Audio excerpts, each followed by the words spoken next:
चलने का कॉन्फिडेंस देखिए, कॉन्फिडेंस से आपको लगेगा कि ये अस्पताल के अंदर घुस रहा है, न केवल घुस रहा है बल्कि देखिए चलने का स्टाइल देखिए जरा, एक हाथ सीधा हाथ पिस्टल पर रखा है और अस्पताल के अंदर घुसता है। ये देखिए बिहार की तस्वीर है, ये पिस्टल लोड किया है और उसके बाद आईसीयू में घुसा है, पीछे 4 गुर्गे और हैं। आईसीयू का गेट खोला है, ये अंदर घुसा, देखिए गेट खोल के 209 लिखा है कमरे पर आईसीयू पे। एक घुसा बंदूक लेकर, ये दूसरा अंदर गया है, तीसरा पीछे से अंदर गया, ये देखिए 4 अंदर चले गए, 5वां भी पिस्टल लोड करके अंदर घुसा है और अब जो अंदर था उस पर गोलियों की बरसात।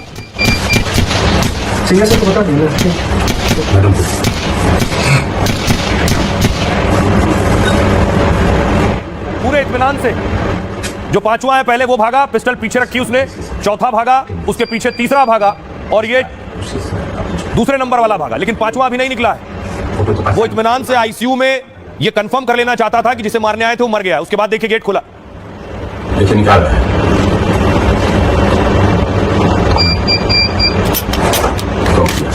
पिस्टल है सर, पिस्टल है ना, 3 1 2 3 4 आपके पास पिस्टल? हाँ रमेश, 5 के पास सर। नहीं हम तो नहीं किए, आप ही बताया। अच्छा अच्छा ठीक है बात करते हैं। ठीक है सर, तो बता दीजिए। उसके बाद देखिए जिस शख्स की हत्या की गई उसका नाम है चंदन मिश्रा, ये गैंगस्टर है। चंदन मिश्रा ही आईसीयू में एडमिट था।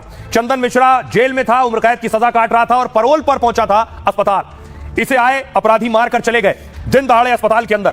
उसके बाद चंदन मिश्रा के करीबी पहुंचे अस्पताल, देखिए अस्पताल में प्रदर्शन कर रहे थे, नारेबाजी कर रहे थे, ये चंदन मिश्रा के समर्थक थे।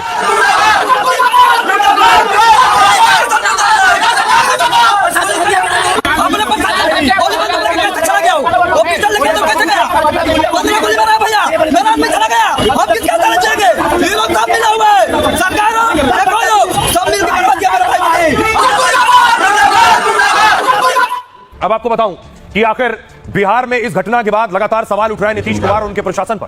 पटना के पारस अस्पताल में अपराधियों ने तांडव मचाया। अपराधियों ने पारस अस्पताल में घुसकर गोली मारी। 5 अपराधी हाथों में पिस्टल लेकर अस्पताल में घुसे, इमरजेंसी गेट से लेकर आईसीयू तक बेरोक-टोक चले आए। अस्पताल में इलाज करा रहे गैंगस्टर को गोली मार दी। फिल्मी स्टाइल में इस घटना को अंजाम दिया गया। 5 में से 4 अपराधियों ने टोपी पहन रखी थी, किसी हमलावर ने अपना चेहरा नहीं ढका था। आरोपी चंदन मिश्रा के वार्ड में हमलावर पहुंचे, आराम से दरवाजा खोलकर वार्ड में दाखिल हुए। अपराधियों ने कमरे में पिस्टल निकाली और आईसीयू में भर्ती गैंगस्टर को गोली मार दी। 30 सेकंड बाद सभी अपराधी मौके से फरार हो गए। पटना में दिन दहाड़े मर्डर से लॉ एंड ऑर्डर पर सवाल उठ रहे हैं। जिसे गोली मारी गई वो सजा काट रहा था और पैरोल पर इलाज कराने आया था। चंदन मिश्रा बक्सर जिले का बड़ा गैंगस्टर है, उस पर 10 से ज्यादा हत्या के आरोप हैं। लूट और अपहरण के साथ फिरौती के केस दर्ज है। वो कई शहरों में ऐलान कर मर्डर कर चुका था।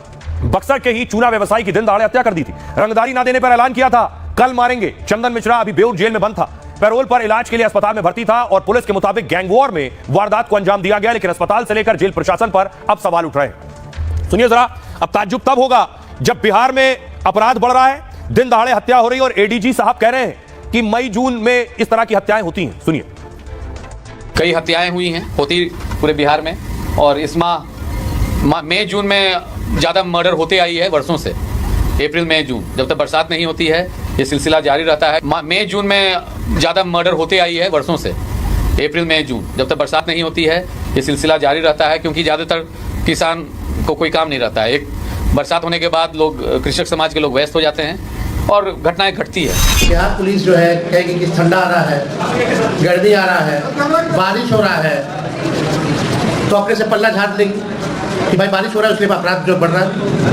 तो आप छुट्टी ले लीजिए। छुट्टी ले लें बिहार पुलिस के लोग, जब मरना ही, यानी आप खुद कह रहे हो मरने का समय आ गया तो बारिश आएगा, तो पहले ही सचेत करवा देते लोग, बिहार छोड़ करके भाग जाते बारिश में कि बिहार पुलिस मेरी रक्षा नहीं करेगी, हम पहले बाहर चले गए। आज 12 बजे तक 5 हत्याएं हो गई हैं। तो अब आपको बताऊं, एडीजी साहब घिर गए इस बयान के बाद, जब बिहार